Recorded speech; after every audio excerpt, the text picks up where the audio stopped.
भोदा माह की गणेश चतुर्थी व्रत कथा विशेष रूप से यह व्रत गणेश जी की पूजा और उपासना के लिए किया जाता है, जिसे श्रद्धा और भक्ति से मनाया जाता है।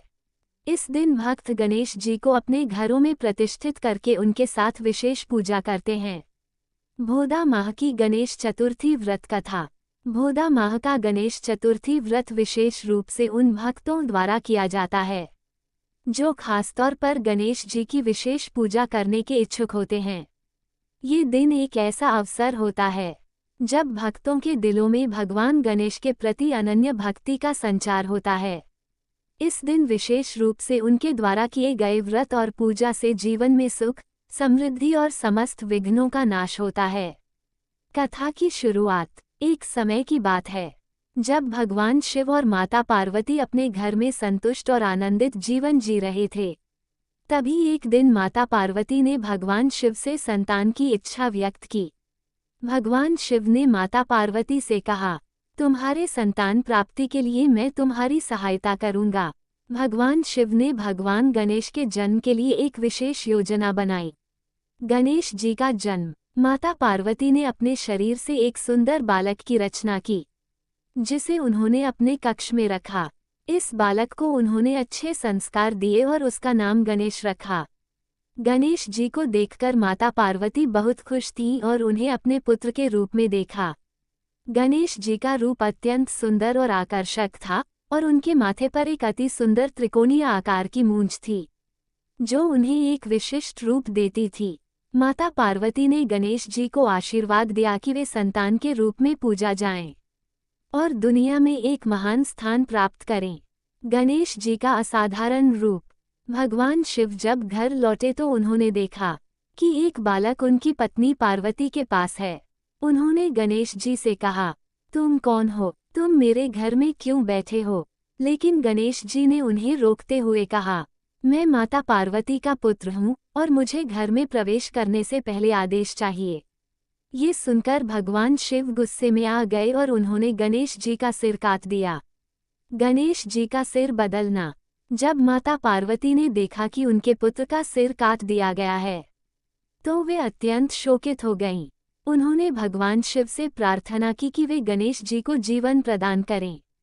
भगवान शिव ने कहा कि वे गणेश जी को नया सिर देंगे, लेकिन उन्होंने ये सुनिश्चित किया कि गणेश जी को सबसे पहले हाथी के सिर से जोड़ दिया जाएगा, और इस प्रकार गणेश जी का सिर हाथी का सिर बन गया।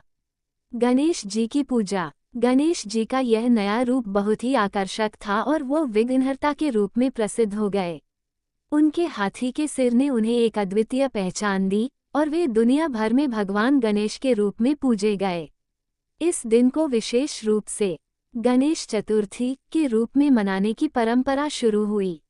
इस दिन भक्त गणेश जी की पूजा करते हैं और उनके प्रति श्रद्धा और भक्ति व्यक्त करते हैं। व्रत का महत्व। भोदा माह की गणेश चतुर्थी का व्रत विशेष रूप से उस दिन मनाया जाता है जब भक्त गणेश जी के प्रति अपने मन में श्रद्धा और भक्ति का संचार करते हैं।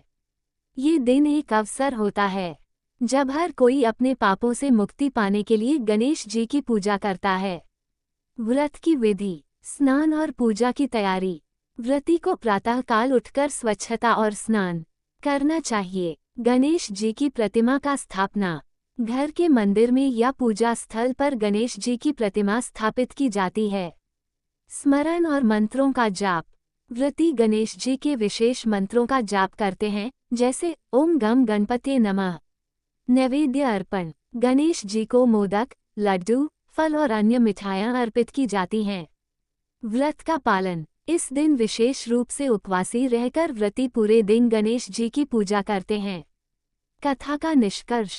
भोदा माह की गणेश चतुर्थी व्रत कथा हमें ये सिखाती है कि भगवान गणेश की पूजा से न केवल हमारे जीवन के विघ्न दूर होते हैं, बल्कि हमें सुख, समृद्धि और शांति भी प्राप्त होती है।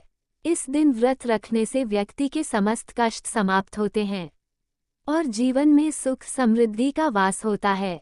समाप्ति। भोदा माह की गणेश चतुर्थी व्रत कथा का उद्देश्य यही है कि हम भगवान गणेश के प्रति अपनी श्रद्धा को और गहरा करें और उनके आशीर्वाद से अपने जीवन में आ रहे कष्टों और विघ्नों को समाप्त करें।